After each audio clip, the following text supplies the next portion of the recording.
Welcome to IndoctriNation, a weekly conversation series about protecting yourself from systems of control. I'm your host, Rachel Bernstein. Hi, everyone. I want to thank all of our listeners in Sweden and Denmark, the Netherlands, Norway, Australia, the US, Great Britain, Canada, and New Zealand. It's really exciting, and I'm so happy it has made its way around the world. If you are listening from this country, the US, or from another one, be sure to be in touch and let us know what speaks to you about this show and how it feels relevant to you either personally or politically, socially, etc. It's always interesting to find out. Elizabeth Gilpin is an actress, activist, writer, and producer who also serves as an ambassador for Represent Justice, an organization using the power of media to demand real change in the justice system. Her first memoir, Stolen, is a gripping chronicle of psychological manipulation and abuse at a quote-unquote therapeutic boarding school for troubled teens and illustrates how one young woman fought to heal in the aftermath. Gilpin is passionate about raising awareness and encouraging the narratives of survivors through storytelling. And because I have had other people on who are talking about their experiences with these quote-unquote therapeutic boarding school for, and I will say, quote-unquote troubled teens, I am also highly committed to encouraging these narratives for people to come forward to talk about their experiences so there can be more oversight, so laws can change, so that these kids are never put in harm's way in this way. And if they are, their stories are believed and listened to, and then change can be made. Here is Elizabeth Gilpin now.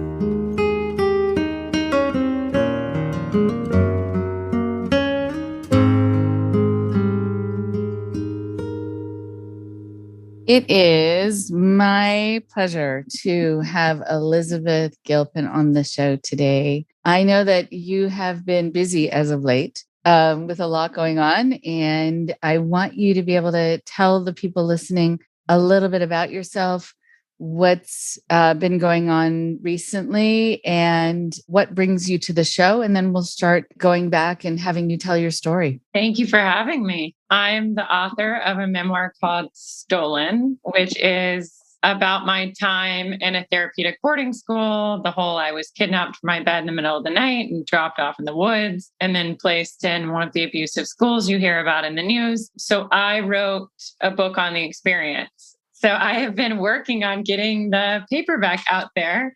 And a friend of mine who you've had on here before, I believe, Caroline Cole, was like, you have to speak to them. So here I am. Good. I'm glad. And there have been a number of people on talking about this subject. You know, once I started hearing about it and hearing that there were organizations being put together to address it, then I really wanted people to be alerted to the size of this issue, the lack of oversight, but also if they want to be involved, how to be involved. And it's always good to know about organizations that are hopefully also paving the way for there to be more regulation and for law enforcement to be able to be involved and to know what to watch out for. I want you to be able to tell more, of course, about your story, because this is about your story. I just know that throughout the years of doing this work, I would hear stories every once in a while of people being sent places where they were taken, and that was part of the trauma, sometimes more of the trauma than the actual experience of just being stolen, as the word that you use, and how that makes them feel. Can they rest at night? Can they rest at all? Can they trust their parents? And in some situations, the parents were horrified to find out that they had participated unwittingly in something that was tremendously traumatizing to their child, having been convinced by the professionals this was what was necessary. And the healing process from that, from the treatment center, treatment in air quotes, but also the healing that needed to happen within the family system from the parents' point of view, the child's point of view. There's just been so much that I've dealt with over the years from the fallout of it and the fears that linger on and the confusion about what's right about you, what's wrong about you. And usually you leave feeling like there's more wrong about you than right. And is that accurate? There's so many after effects. And now knowing that there's a phrase for it, the troubled teen industry, it's really helpful to have a way of sort of packaging this content of this subject and being able to talk about it, because I did see evidence of it really disturbing people and disturbing family systems en masse, and that it still exists. There's still places where people have contacted me and said, oh, I arranged with guys to come pick up my child, from out of bed. And that's, this year and in LA.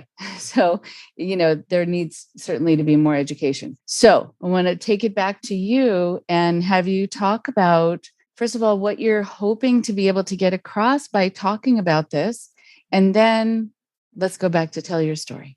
When my book came out, the initial hardest part was knowing that my story was out there, because for so long I had guarded it. I had made it my own story. And, for a time, I lied to myself that didn't even happen. So then I spent this years working on this book and accepting my truth. And then suddenly I felt like my story belonged to the world, if that makes sense. Everyone had access to read my story. The reactions are not always positive when you put something out there that's hard. Unfortunately, my life story is not butterflies and rainbows. So with the amount of support I got, I also got a lot of hate, a lot of, I had bullies, I had all sorts of different reactions, which I knew was going to happen. But when it happens to you, you realize there's nothing you can really do to prepare yourself. So initially, that was the hardest part.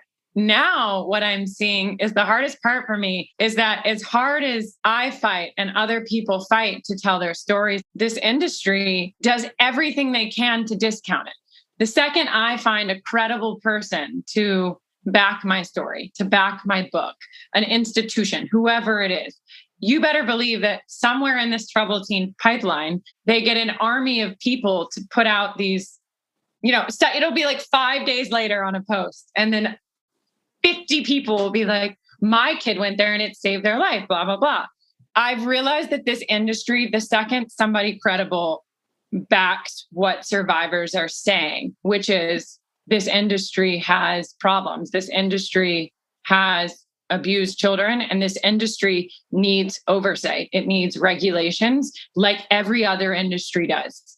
But they refuse to acknowledge that. They refuse to admit that. So they would rather send a bunch of parents or workers, I don't know who the people are to them, to discount the stories saying, no, it saved my child's life. So every time someone comes out, they discount it and they send, a bunch of people in to be like, you are going against a cause that saved my kid, blah, blah, blah, blah, blah. Earlier on, when I first started doing this, not that many people had spoken out about the industry. So what I noticed then was they would have groups like survivor groups and testimonials taken off the internet.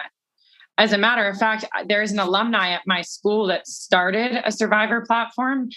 And not only did they try to get him to take it off, they actually bribed him, offered him a job to remove the stuff.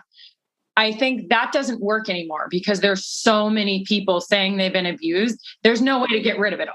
There's books, there's documentaries, it's out there. But I have noticed now they're like sending all these people to try and discount with their success stories, with it saved my kid's life. If it did save a kid's life, I'm happy for that child. I obviously hope that everyone thrives and has a healthy life. But to say that this industry does not need to be regulated is, in my opinion, wrong. I mean, not only are these minors, these are at-risk minors. And at-risk minors need to be handled with, I hate to say it, kid gloves. And therapy should build on your strengths, not tear you down for the one or two flaws you have.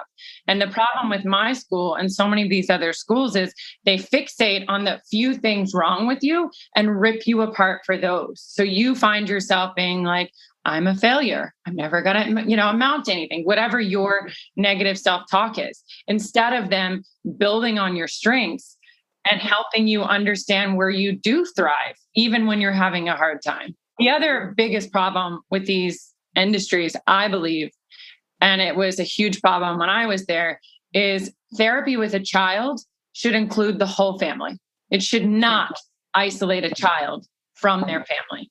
I should never be in a situation as a minor where I can't call my parents if something's wrong, if somebody's mistreating me, if I feel unsafe. To get a monitored phone call once every 2 weeks and screened letters is not a way to make a child feel safe. First, about your second point about what therapy should include. Yes, it should be something that builds on your strengths. It should be something that doesn't focus in on the couple of things that you need to work on, because those become the focus. And then that's the lens through which you see yourself and you think other people see you. Everyone has things they need to work on. But the thing that builds confidence, as you know, is noticing what you're capable of and noticing what you're able to do and what you can feel good about yourself. And that therapy, if it's going to be good at all, is going to be at the very least balanced. It's going to show you what you need to work on, but also here are your adaptive skills and here are your abilities. And let's focus on those too. And yes, it should include the family. There's an issue I have a lot with clients where I call it the teenager handoff. Like, here, fix this person. And then when they're fixed, we'll take them back. But usually that person, not always, but usually that person who's labeled the IP, the identified patient, is the one who is holding on to something happening within the family system, or is reacting to something happening within the family system, or is needing to be heard by the family. It's a systemic issue 90% of the time. And so not only does it not work to help if you just kind of go to quote unquote fix the one person, but then what does that do to self-esteem for that person, where they think they're the source of the problem, when usually they're the sponge or the ones who have absorbed what's been happening around them. The other issue is we're dealing with minors. So at 14, 15 years old, you don't know that much. You don't know about mental health. And where I'm at now, if somebody said certain things to me, I might know it would still hurt, but I would know better to believe them, to know that they are right. Like I know what my strengths are and I know who I am. When you're 15, you don't know better. So when you do get shipped off, you have feelings about that. When someone calls you a whore as a form of therapy, you believe it. And you shouldn't do that to an adult or a child, but a child's mind is like, it's still forming, it's still developing. So if you are constantly pushing harm on this person and like teaching them that they can't trust adults, that they're going to be shipped off in the middle of the night, attacking them with attack therapy and having their peers attack them as well, it's going to affect a child because they do not know better and they are learning as they go. So that becomes, they start to believe that this is normal because I believed that was normal. The other thing is I asked a doctor, a child psychologist who has a PhD, because I was diagnosed with oppositional defiance disorder. Oh, of course you were. I mean, so many are in these situations. So I said, how do you treat that? I didn't give them backstory. I was touring somewhere, met this doctor, and I did not say I wrote a book, I went to the school. I just wanted to hear. It usually roots from the family unit. It's not like a 12-year-old girl is not, can only be causing so many problems. She's not, typically speaking, out in the world being exposed to too much. In my case, I most certainly wasn't. So typically speaking, you need to look at the whole family and think, what is this child not getting? Or what does this child need more of? How can we as a unit fix things, change things? It's not just let's ship the problem child out and everything will go away. It's so interesting. It's making me think of a phrase, the pathology of no. Like when you say no within a certain family system and sometimes with certain therapists, they'll say, oh, your child has oppositional defiant disorder. When, for example, you're in a relationship with a narcissist and you say no, you're being abusive. There's so many, it's context dependent and the diagnoses go flying around. And I love what this person said, where they need to assess the system and why you might not be wanting to go along with things, or why the system itself has a hard time tolerating you doing your own thing or being your own person. That's really interesting insight. And one more thing about something you said, and then I want you to be able to do more of the talking. The thing that's making you angry, the thing that was the hardest at first about getting hate. Yes, no one wants that, especially if you're telling your story and it's a story where there's a lot of hurt that is built into it. You don't want to get attacked on top of it. But yes, when you realize that you are being used to facilitate the PR machine, that happens when they will then send someone out to talk about how great this program is because you wrote about it and how it's not. I want people to just be very suspicious about the timing of those things and to notice that that's diagnostic. That if someone writes a book, or I'm thinking from myself, whenever I do a podcast recording or I give a talk and it's about Scientology, there is then another website that comes up, Rachel Bernstein hate website that suddenly pops up within the next week or two. I now have come to expect it because I'm not going to let that stop me. But you want to see the chronology of events and find that to be diagnostic. Like, why is it that they need for you to be silenced? Why is it that they need to try to contradict what you're saying or defame you in some way so that people don't listen to you? What are they so afraid of? And so in some ways, what they're saying is, Elizabeth actually has a voice out there and she has some power out there, enough where we need to work hard to try to counter it. So if people hear about how wonderful a program is that you were just talking about or writing about soon after something came out, I want people to notice the chronology and find that to be very telling. So how did this story start? I know it predated you getting kidnapped, getting stolen. And let's start there. What was going on? At the time, I didn't know what was going on. As an adult looking back, I've come to the conclusion I was just suffering from depression, like so many other people suffer from. A teenager, mental health, every other thing I read now is for mental health. I watched some heavyweight boxing fights the other night, and after the fighter won, his speech was about mental health. Naomi Osaka, Simone Biles, I'd heard it a time or two, but now it's men. This is a male in boxing. He's masculine. He's a fighter. And he cried and was talking about anxiety and mental health. When I was 15, the word mental health didn't exist in my vocabulary. I was from the South. We didn't talk about anything that wasn't a white picket fence with an apple after 4:00. You don't really see therapists. I don't know what the South is like now, but when I was growing up, I didn't know anyone seeing a therapist. If they were, it wasn't talked about. It wasn't bragged about. Now people are proud of the fact they have therapy. Soon I might see people putting their therapy sessions on TikTok and Instagram. Back then, though, people didn't talk about that kind of stuff. So when you were struggling, which I was, it was something that you almost hid because it wasn't accepted in society. It wasn't okay to have anxiety or to feel depressed or to just not be okay. Everyone needed to be perfect all the time. And of course, then I went sent to a school where, just made that form of thinking even worse. But yeah, so I was suffering from depression. As a result, I was lashing out at my parents. I think what I needed was them to tell me what was wrong, but they didn't know what was wrong either. So it was one of these things that just, one thing led to another. And before I knew it, I was like a volcano erupting. So I was angry. I was drinking, not drinking to the point where I was, like drinking and drive. I didn't have a driver's license when I started, I was still so young. I got shipped away at 15. So I, still lived at home, still very much had a curfew. If I wanted to be out late, I had to spend the night out. I definitely wasn't going out on school nights. Of course, I snuck out from time to time, but if I snuck out, I had to go somewhere by foot, basically, So my biggest thing was I never thought I was as bad as a lot of the kids that I was growing up with. I had never had sex. I had never seen coke or anything like that. And yet I was being treated and shipped off as though I was this degenerate child who, if my parents did not send me away, I was going to die. Did I have some bad luck and get in a car accident, wrong place, wrong time? Yes, I did.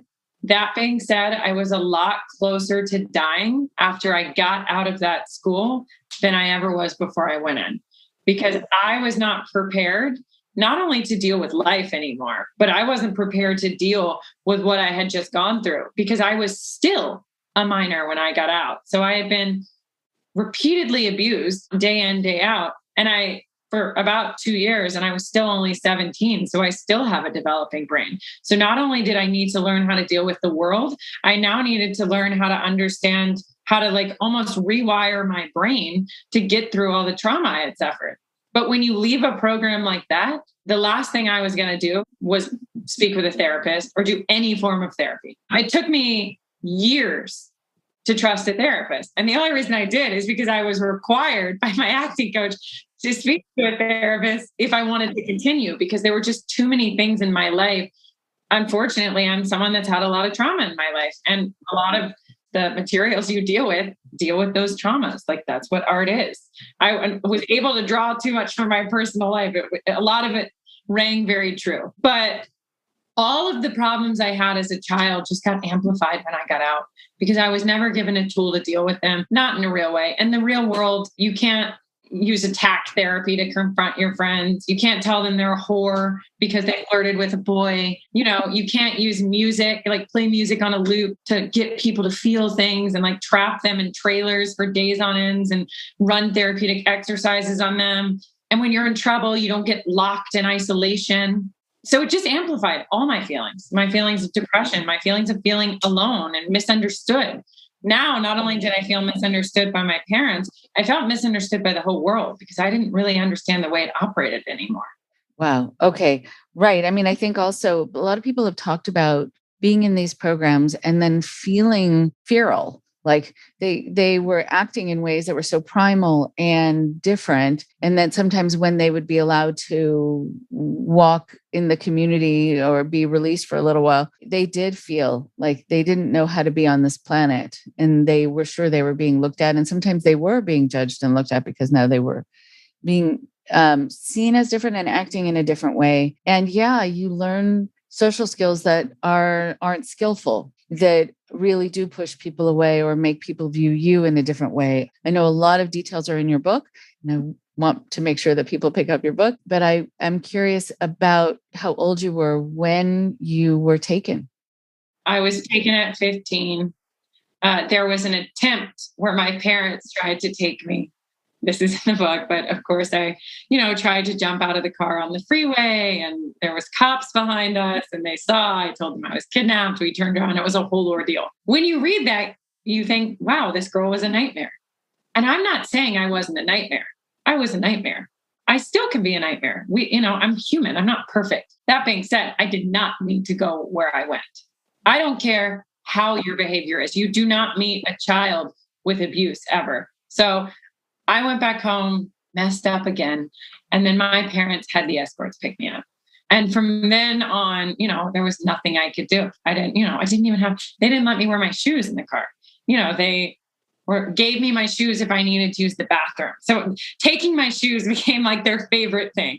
My escorts didn't give me my shoes. In the woods at night, they took my shoes. I never had my shoes. It was dumb things. I didn't have a flashlight. I didn't have a compass. I didn't have money. I didn't have an ID. I had nothing. Wow, 15. Okay, right. So you're taken. And yeah, when you're saying dumb things like shoes, etc. I mean, these are all and money, flashlight, all of those things are symbolic of protection and independence. If you're going to be going somewhere, you need your money, you need a flashlight. You need a way to see, and you need a way to walk. So they were really binding you and imprisoning you in so many ways, real and symbolic. And then for you to tell a little bit about your experiences there, you've already mentioned the attack therapy. That is universal, and it's really quite horrible. But I know that a lot of people leave that feeling really horrified about how they were treated, but also how they were encouraged to treat other people to quote unquote help them. And so how often did you need to go through that kind of attack therapy when you were there? So 3 times a week for 2 hours minimum. I mean, sometimes groups ran up to 6 hours. We went from school, which was a joke, I will add. I learned nothing in that school. I don't remember reading a book. I didn't have internet. So I'll just say that school was a joke, but I went from my quote unquote school to therapy 3 times a week, Monday, Wednesday, Friday. And any one of those groups, you could be attacked or you might have to attack someone, because bear in mind, if a staff member or another student unfortunately noticed that you never talked in group or you never had something to say to someone else, you got called out for that too. So you're damned if you do, you're damned if you don't. If you don't talk, they're going to call you out for that. If you do talk, they're going to say you're a teacher, whatever they're going to say. So you end up getting attacked in group multiple times a week. And if you were like me, I just happened to be one of the kids that people like to pick on because I never bought into the school ever.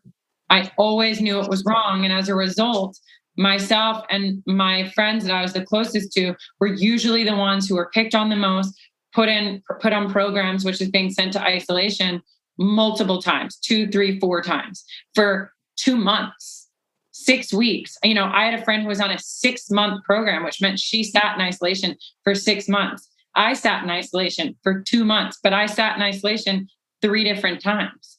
But then that's also not including the fact that we had 5 workshops. So about every 2 to 3 months, we had to go to a trailer on the edge of the woods and we did around the clock therapy. And most of it was attack therapy, just reaming us. We were sleep deprived. We'd be in that, they covered the window. You couldn't tell the time of day. We'd be in that room till sometimes 4 o'clock in the morning, and we would have gone in at 7 o'clock in the morning, 8 o'clock in the morning. We'd be there all night, just getting attacked, getting berated. They didn't give us a lot of water because they didn't want us to need to use the bathroom. They didn't want people to throw up, which they would regularly because the exercises were so physical. They didn't give us a lot of food for the same reason. So you're sleep deprived, you're dehydrated, you're delirious. And the last workshop was 5 days. So one was 5, one was 4, one was 3, and 2 were 2. And that's what my life was, constantly being in fear that I was going to get attacked day in and day out. I lived in a constant state of fight or flight. I lived in a constant state of survival mode. My entire life was a game of chess. If I do this, what is the cause and effect going to be of everything I say and do? I had no freedom in my life. I wasn't able to live in the present. I was constantly living in the past and the future, trying to marry the two together and keep myself from getting in trouble. So I was remembering the lies I said, and because they have this person they've decided you are. And if you don't admit to being that person, good luck. So you just say, yes, I'm exactly who you say I am. I'm a whore. I'm a drug addict. That's who I am. And then you need to make the right moves going forward to not get abused again. My whole life, instead of being young and free and having fun, was, okay, what do I do next? What do I say? What move do I make? That's what it was. That's ultimately, I realized, the only way I was going to get out.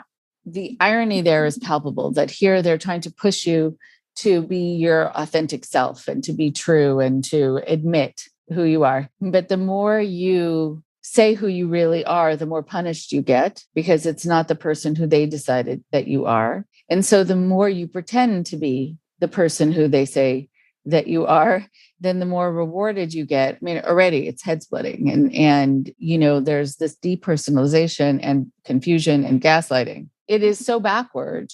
And what's also true just in life, when you have people who make assumptions about you upon first blush, whatever that means, then if you act differently the next time, they'll say, oh, that's so out of character. I'm like, no, it's not. That's me. Like, you're still learning me. And so, but they've already decided you're this because of it, either that they just get stuck on first impressions, or it works best for them, and to underscore the necessity of you being there and for your parents to still be paying for you to be there if you are that thing or if you have that problem. I wonder a little bit more about your experiences there. I mean, were there times that you did start to wonder? It sounds like you have a strong core where you were able to hold on to this sense that this was wrong. I shouldn't be here. This is not helping. This is hurting. I need to figure out finally a way to get out. But did you ever start absorbing the messages that you were given about yourself, wondering if they were true? Absolutely. I mean, there's a whole chapter in my book about the fact that I contemplated, should I just kill myself? Because anything is easier than this place. Death might be easier. than having to live every day being told that I'm this disgusting, terrible child who not even your parents wanted you. So yeah, I mean, when I was working on Stolen, I read all my old letters and things that I wrote and things that were written to me. I read my best friend's letters, and it was hard to see some of the things that we were writing, our journal entries. So I never understood, and I think that this is probably their biggest regret. We had a workshop journal where after every exercise, all those abusive exercises, we wrote an exercise. Like we wrote a journal about the exercise. So it might have been like 100 things I fucking despise about myself or ways I'm disgusting, whatever. So years later, I looked back and I read this journal about ways, what is my nightmare? What is my lie? Why is my lie? I'm a worthless abuser. And reading what I wrote about myself, I'm a worthless abuser because X, Y, and Z, was heartbreaking.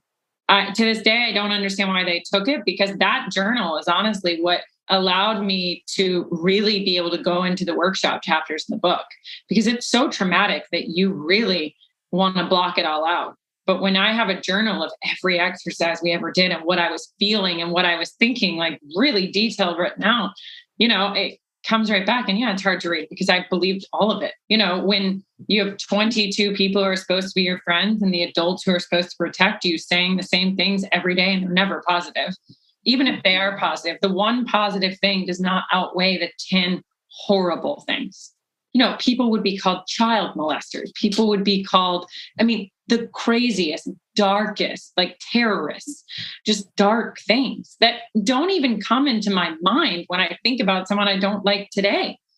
They teach you that hate is somehow a positive form of therapy. Let's go around a circle and say your harshest judgment about everyone, and then rip a piece off this heart that you colored on, things that represent you as a child. Why is that productive? Why do you need to know my harshest judgment of you? Which, let's be honest, judgments are typically speaking like projections of our own feelings. So if you know that someone's feeling that about themselves, don't you want to work on building them up so they don't believe that?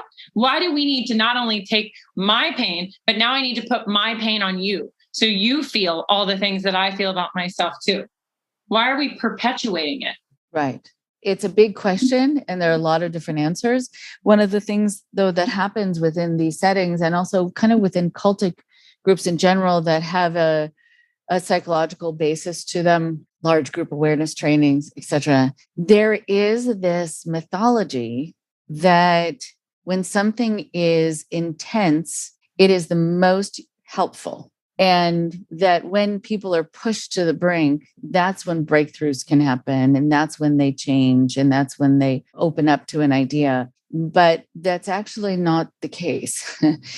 Because when that is where everyone is getting stirred up to do it, sometimes the content itself, what you're being told, what you're saying to someone else, doesn't matter really. It matters to you because you're hearing it or you're having to say it. But in terms of the leadership, that doesn't matter as much as the fact that they were able to get people to scream at each other and be exhausted and cry. And there is this equation with that kind of intensity with we're doing something big here. It's the same as like just going and like stomping on someone's foot really hard and then having them scream and say, good, I'm glad I was able to bring that out in you. What? Why?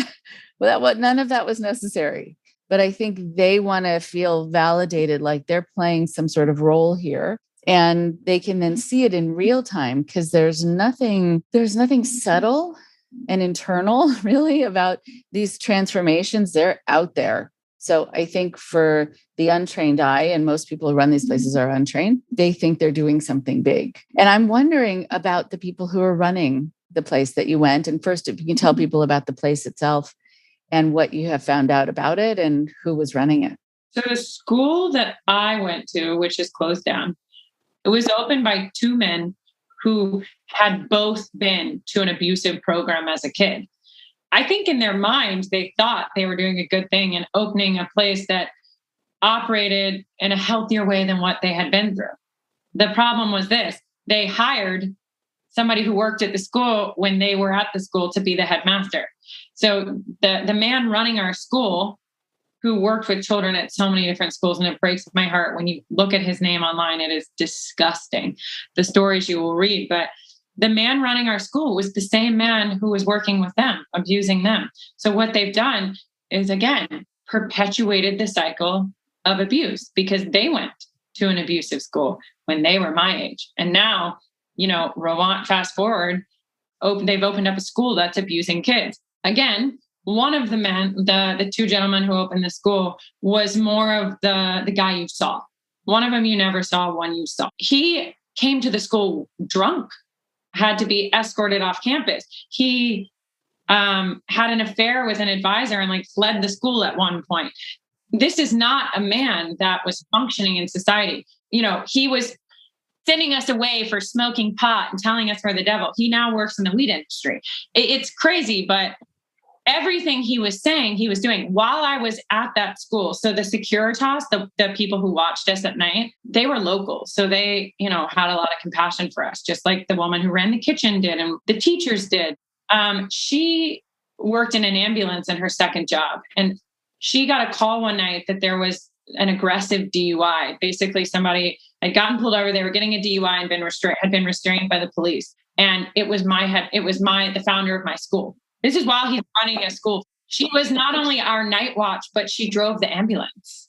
So she had the call to my headmaster's DUI, being restrained for the police. This is while he's running my school. To make it even worse, my ed consultant who decided I should go there was his mother. So a large majority of the population of that school were sent there by his mother, the same woman who sent him to a school, the same woman who's keeping her son's school alive and who knows what kickback she was getting. So that's who was running my school. I had a teacher reach out to me after the book came out, who at the time, when I was at the school, I did not know this, but apparently she also had gone to school with my two founders when she was a teenager. And now she was working at this school. And she wrote me a message and said, first of all, that she was a survivor herself, which I did not know.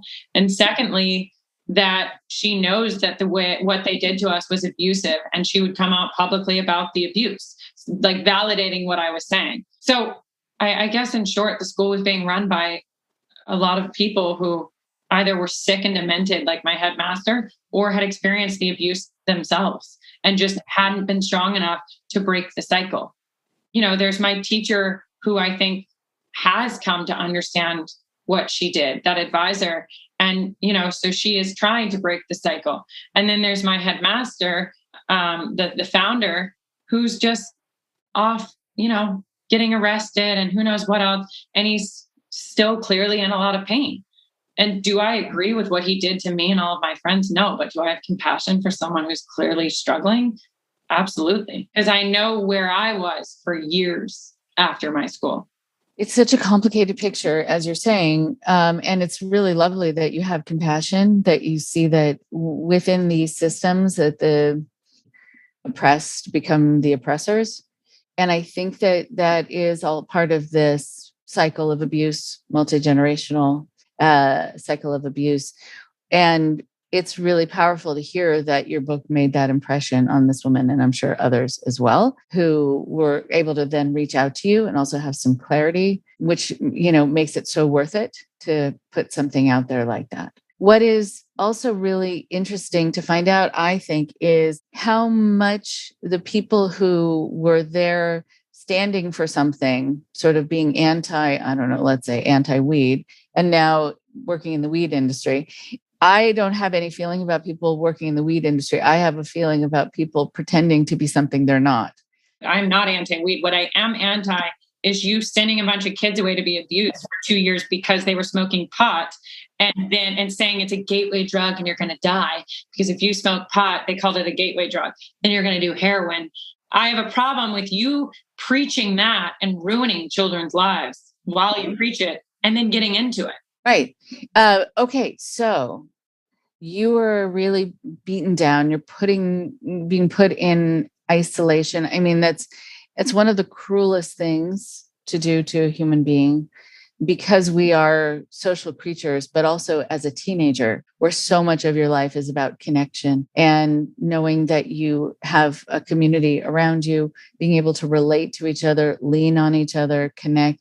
And that if you can't do that, I mean, it's an extra painful thing, I think, during your teenage years. How were you finally able to get out? I mean, I know you said you learned how to play the game, which is all about survival. And it should never be that kids are put in a situation where they have to figure out their next chess move in order to survive, especially if it's a quote unquote therapeutic place. How did you get out?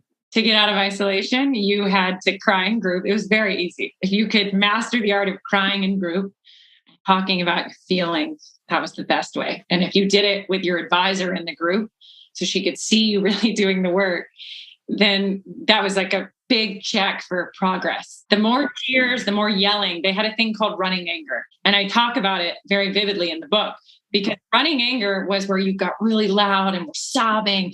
By the end of it, there's like snot and tears and like you're red and you're probably one step away from a heart attack just from what your body's going through. But it was almost easier to run anger than to just cry and talk. Because when you run anger, you got to be so loud that you didn't even need to say anything. I could be yelling like, fuck the school, fuck the system. Like my anger could be directed at that. And they don't know what I'm screaming at, because it's just this guttural, like monster screaming. So it was almost preferred to run anger because you could be yelling about anything. I could literally be like, fuck you. And they think I'm talking about myself and I'm talking about them. It was really very easy, honestly, but you had to want to do it. So there would be like a good month where I'd just be too angry, where I didn't care. I read letters where I don't care. I'm too dark, especially after Animus or their workshop, where I knew how to get out of isolation.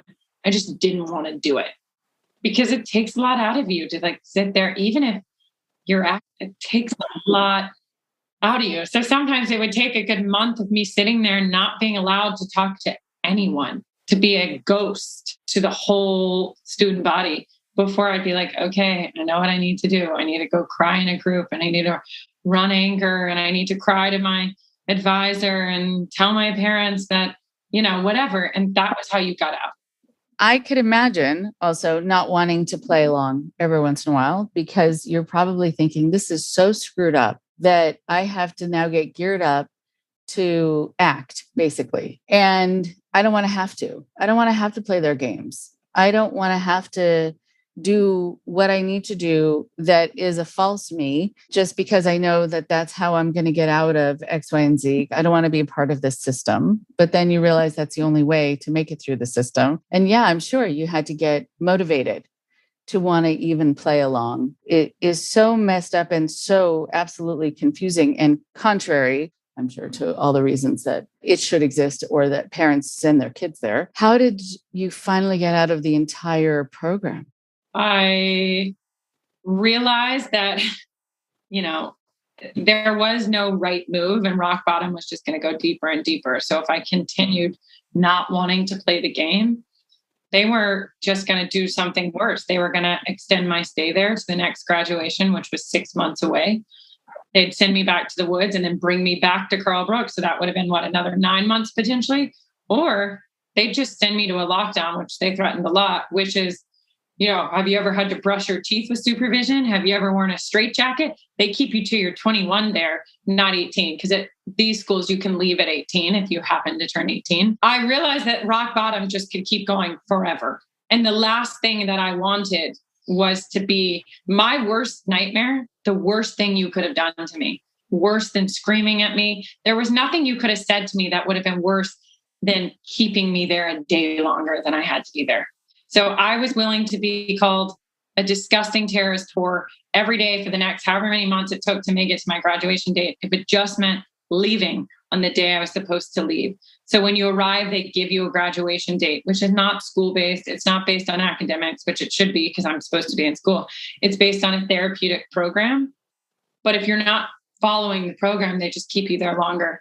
So how did I do it? I just said, you know what? I'm going to take it. I'm going to do what they need me to do. I'm going to keep my head down. It took me a long time to get to a place where I was like, I'm just going to play the game. And I mean, I played the game all along of just say, be who you want. They want you to be. But in terms of really committing to all of it. It took me until probably after really my post-animus program, where that's where I was like, I want to commit suicide. Like, this is not worth it. But then I realized the consequences of not were, I don't know, like that would have been torture to me, staying there one day longer. Right. Another, red flag, for lack of a better term, is when you're faced with this dilemma where both choices are bad. When those are the only two, that you have to pretend to be something and really get into it, and the intensity that comes with it, how you know you're going to be treated, what you know you're going to be told about yourself, what you're supposed to quote unquote admit about yourself, all of it, or have to stay for longer, which was also going to be slowly tearing you down. People should never be put in that situation where there are no good choices and there are no healthy choices emotionally. Well, either way, you're going to be damaged. That's the problem. With either choice, you're going to be damaged. In my mind, the lesser of the two evils was if I'm here, I'm getting abused. But if I have to stay here 6 months longer, I'm going to be abused for 6 months longer. And I don't know if I could have handled that place truthfully for another 6 months. I have friends who were held back and they got through it. They survived. And, I'd like to believe I would have, but I cannot imagine to stay at that school for 2.5 years. Oh, no. Okay. So finally, you play the game and dive into the muck of it, and then you get out. I'm curious about that moment of getting out and then the after effects. When you finally got out, when it was the date to leave, what happened? What was that like? I felt like I could breathe. I felt like I've been holding my breath since the day the captors came and just holding on for dear life, honestly. And I felt this relief that I could breathe and that if I could just get the car off the campus, that I would never have to look back again. The reality is it wasn't that easy because yes, I was free from Carlbrook, but I wasn't really free because it controlled my life and my feelings and my well-being for years. I would do well for like a month and then just be a train wreck, or I'd be doing good for a year or so and then something would trigger me, or I had no tools to deal with life and I had no tools to deal with trauma and pain and real life things like having a miscarriage or something like that. I had a miscarriage and my gut reaction was to like have meltdowns, and because that's what Carlbrook taught me. That's not how the real world works. So yeah, I let out a big breath, but what I did not understand was the challenges that were going to be ahead of me. And I think also the challenges of reconnecting with the people who sent you there. Yeah, that was hard. We were at odds for a long time. And the biggest problem was I was too ashamed and embarrassed to talk about what had happened. So I wouldn't tell them. They knew I hated it. And like the comment, like, I can't believe you sent me that, but I wasn't mature enough, like emotionally, to sit down and be like, this is what happened. And by the way, it's very hard to sit down with someone It's easier with a stranger than someone to sit down and be like, this happened to me. This happened to me for 2 years. This is what was said to me. The people who are really close to me that read the book, it was really interesting. I found myself getting very insecure about after they read the book, like how they were going to see me. My parents did get most of the specific details from reading the book because there was just not a world. And most survivors write me and tell me this, like one of the biggest gifts this book did for them was now they don't have to try and explain it or to their girlfriends and to their family. They've just been able to just let them read the book. And it really answers a lot of questions. So it's like this, okay, like now and I know that but I didn't have to have this like week-long, really painful conversation. No. Oh God, no. What you learn by being a therapist too is you learn how many people are having a public persona.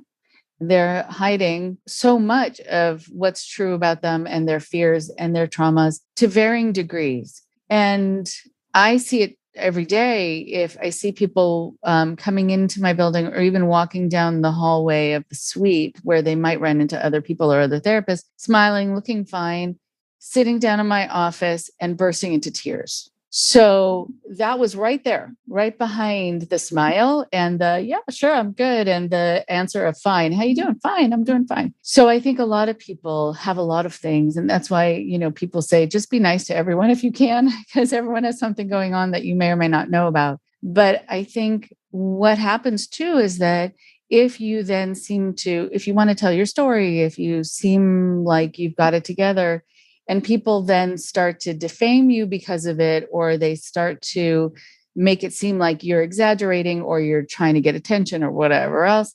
What I'm hoping people listening will learn from this is that's adding insult to injury by keeping the focus on the victim constantly. The whole point of you telling the story is for the focus to be on the organizations, on the people who did this to you, not why are you telling your story? Well, let's judge her some more, if we can, about how she might be putting herself together and if she is making, this up and if it has credibility. No, the whole point, right, is to look elsewhere. That was my fear for the general public. My fear for the people closest to me was I'm a very strong person, or at least I think I am. At my core, I believe in myself. And I think I got insecure that the people who see me as this strong woman, right, they would see the more vulnerable side of me and understand that I've been through a lot. I don't want to say more than most people because I don't know everyone's story, but I know I went through a lot at a very early age, and some people have way more heartbreaking stories and some people had a lot better situations. We're all different, but the people who I've worked so hard to, be this strong person to prove to myself that I'm more than that school told me I was. There's this moment where you're like, what are they going to think? Are they going to be like, wow, this girl's like, fuck, I don't know. I know it's not true, but it's a lot to process. And it's a lot for other people to process when they're reading it. It is a lot to process.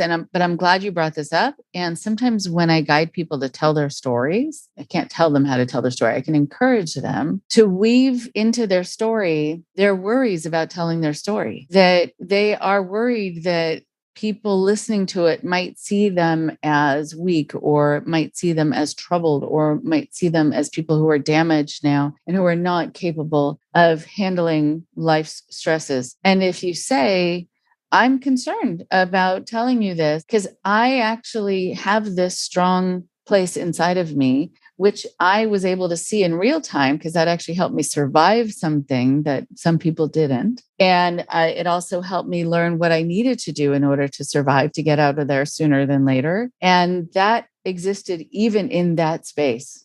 And so I know that to be true. And what's also true is I've been through a lot of crap. And probably more than you guys who are listening to me have been through with these particular situations. And it's a both and, not either or. You can be strong at your core, and you can also be dealing with the after effects of being tremendously mistreated. And so I think that if you even present it that way, this was my concern. I still want you to see me this way because I see me this way. And also what happened to me was also really wrong and is going to be something that I'm going to be needing to work on for a long time. But I feel able because I'm strong. It all becomes, I think, part of the presentation that I think is important. So what were your parents' reactions when they read the book? I mean, I think it goes without saying that any parent, especially Carl wrote kids, because if you're a parent who sent your kids to a different school, you could be like, well, that story's heartbreaking, but my kid didn't go there. If you sent your kid to my school and you read my book, I mean, you're going to be heartbroken because most parents did not know the ins and outs. I don't know if any child sat down with their parents and was like, this is what, because to be honest with you, a lot of the kids that think it helped them, in my mind, that's a defense mechanism to not believe that you were abused, to not have to accept your parents, unfortunately, were who sent you there. It's, that's a whole nother can of worms for a different conversation. But I think not just my own parents, but all the parents that read this, I think it's heartbreaking because nobody sent their child away wanting them to be abused. No parent strives to be like, let me go through all this trouble to spend all this money, pay these people, find whatever, to have my child come out worse than when they went in and be abused every day. But at the end of the day, and this is what I always say to people, is I realized as I was unraveling the story of Stolen that everybody was lied to, that this is a system that lies to people and manipulates. It sends, like, if you come out with the truth, they're going to send 20 quote unquote moms to say it's save my kid and discount you. It's going to pay to have things taken off the internet. But the truth is there are kids being abused today. And the only way this industry will change, because it needs to change, there needs to be, this kind of goes into your next question, what needs to change? There needs to be regulations on these schools. There needs to be oversight. And I know I said that earlier in the interview, but there are regulations and oversights everywhere, on regular schools, on regular boarding schools, on prisons, on healthcare, on everything. Why should at-risk teens be in institutions that don't have anyone watching what they're doing? A child should never be in a system that doesn't give them access to a proper education, that doesn't allow them to go outside, that doesn't give them their basic human rights. And in these schools, if you are behaving, maybe you get your basic human rights, basic being the key word. But if you're not, you are stripped of all of them. The only way that these things are going to happen, that regulations will be put in, and that's what people are fighting for. That's what Caroline's fighting for. That's what Paris Hilton is fighting for. That's what Jessica Jackson is fighting for. We are not discounting the people that these places have helped. But what we are saying is there is a serious problem when there are institutions open and no one's regulating them, and there are kids dying in them every single day. And I hate to say every single day, but it is every single day. There are kids dying and being abused because no one is watching. There's never going to be a time where we're able to close all these schools down.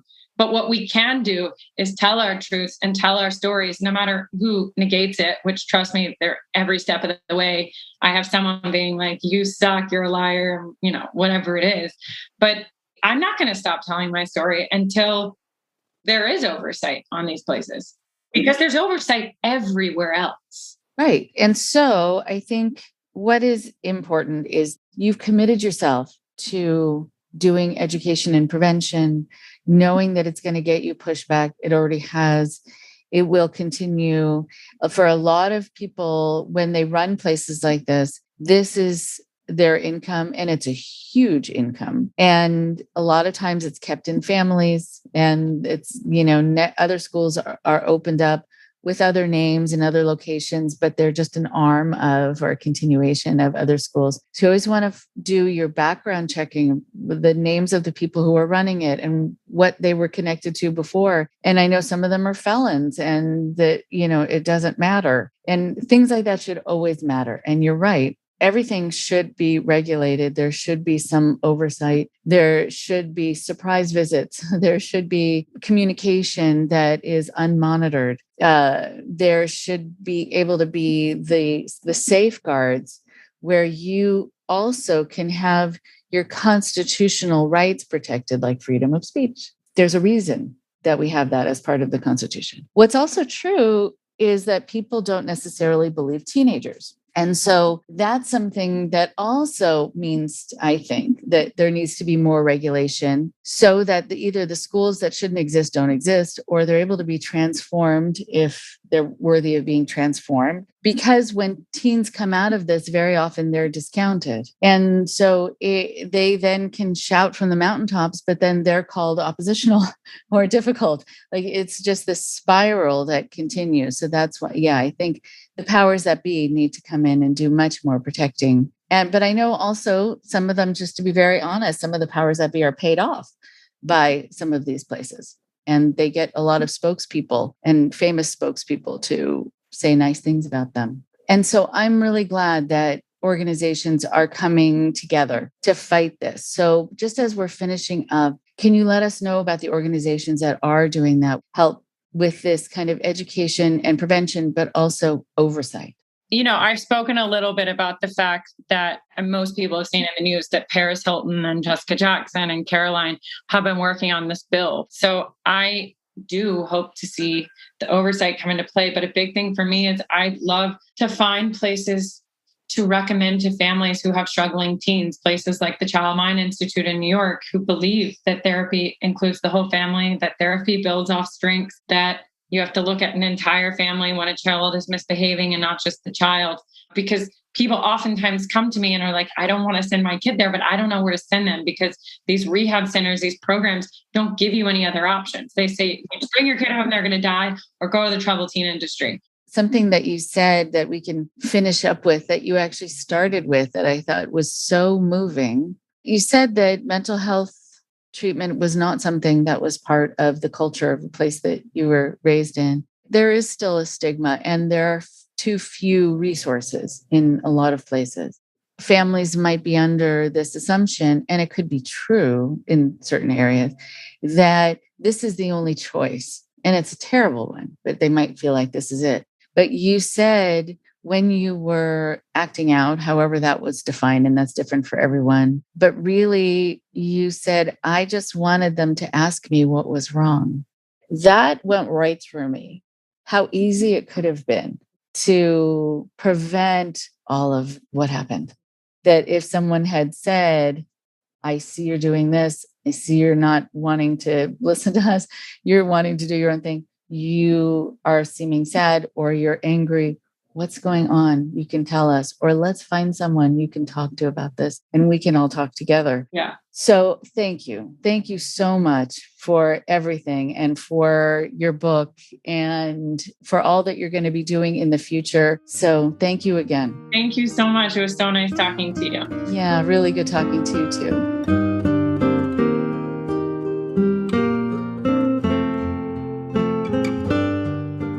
One more thing before you go.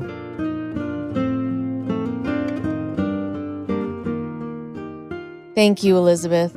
I know it's not the easiest thing to have to go back into a very difficult time in your history in order to talk about it and share it with the public. So I appreciate you very much, and I appreciate the fact that people in general want to be able to tell their story. And it is a difficult thing to get back into those emotions. I think it is so interesting to hear Elizabeth talk about how brutal it was. Not only the treatment, but the way you were talked to. So much harshness and being so critical and being called molesters and et cetera, et cetera. I mean, where would that happen? And why would that be seen as therapeutic in any way? And that's why when people talk about going to these teen treatment places, they often use air quotes when they say the word treatment, or that they say it was therapy, because it was far from it. It was really abusive. When Elizabeth said at the beginning, and then I came back to it at the end, about how she had a lot going on and she was feeling depressed, but that mental health was not something on the minds of the people around her. And it wasn't something really socially acceptable to talk about or to take seriously. And I think for a lot of people in a lot of countries still, in a lot of families still, there isn't room made to have any kind of emotional self, any kind of mental health issues. And everyone has them to varying degrees, whether it is a disorder or if it is even just what they call an adjustment disorder, that you're adjusting to something in your life. We all go through things, and it needs to be taken seriously. But really, what people need is actually very little. They just need to be asked if they're okay and what they need. They need to be seen. They need to be acknowledged. They need to be asked if everything is okay. I think that there are a lot of people I have talked to who are people who were raised in cults where there really wasn't space for emotions. There wasn't a place to talk about feelings, and anger and depression and those kinds of feelings were seen as weaknesses. But they are within the range of normal human reaction, and they're important. They inform us about how we're doing and how we're being affected by the world around us, and by things happening in our lives, and by the thoughts we have in our own minds. Some people are also more wired to have certain emotions, and they might not know why they're having them. But being able to address them, know what they are, and then maybe being able to see that there's a hereditary connection, and that's why they're suddenly depressed, even though life is good. It helps you know yourself. And it's so important. It's so empowering. it's so clarifying. I know that I've talked to a number of people who say that they get so irritated by the people around them who just keep after them and keep wanting to tell them and complain to them and tell their stories. And they kind of mimic someone talking by using your hands, as you've seen, kind of in a hand puppet way, like talking, making fun of a person who just is following them down the hallway to get a point across and to talk to them about something or complain about something. And they feel so irritated. And in some situations, yeah, there are people who will follow people around to complain to them. But in some situations, I've said to people, I wonder what would happen if you stopped and turned around and said, what is on your mind? How can I help? Let me hear you. I care about how you're feeling. Is there something I can do? And if you even feel that you've already heard someone go on and on about something, there's something else they're needing, and that's why they keep bringing it up. And it could be because when you respond, you are flippant and dismissive. When you respond, you just give them advice and move on thinking that's going to solve things. But they just wanted to be heard and they wanted to get support. They didn't want to be given advice and have someone feel like, oh, now they've resolved the issue and they can move on from that conversation. Find out if maybe you need to be turning and looking and addressing what somebody needs. And that will help them stop having to bring it up over and over. And if someone keeps bringing it up over and over, and you feel like you're addressing it, it's an important thing, I think, to ask, what is it that's missing here? And you can say to the person, what is it that I'm missing here? I have responded, but maybe I haven't responded in the right way. Maybe you haven't felt like I've taken you seriously. Maybe you haven't felt heard. Maybe I was sort of chuckling, laughing, responding to you, thinking, this is ridiculous and over the top. Well, what does that do? That usually makes someone either back away or need to keep trying to convince you that something really is wrong, that you need to be listening to, or that they really want you to be listening to. So it's a really wonderful thing and a very easy thing to just look at someone and say, what can I do for you? What do you need? And if it's just to have me listen and care, happy to do it. Do you want me to be listening to give you advice? Do you want me to be listening to give you comfort? Do you want me to be listening because you want me to believe what you're saying when other people have dismissed you? What is it? And I think in the moments too that people talk about, like Elizabeth did, being sent into places where not only are you not asked what's wrong, but you're told what's wrong with you. And somehow you need to adopt that idea about yourself and then get treatment for that. It sends you so much farther away from knowing yourself, from also having other people really know you. And it's so disorienting.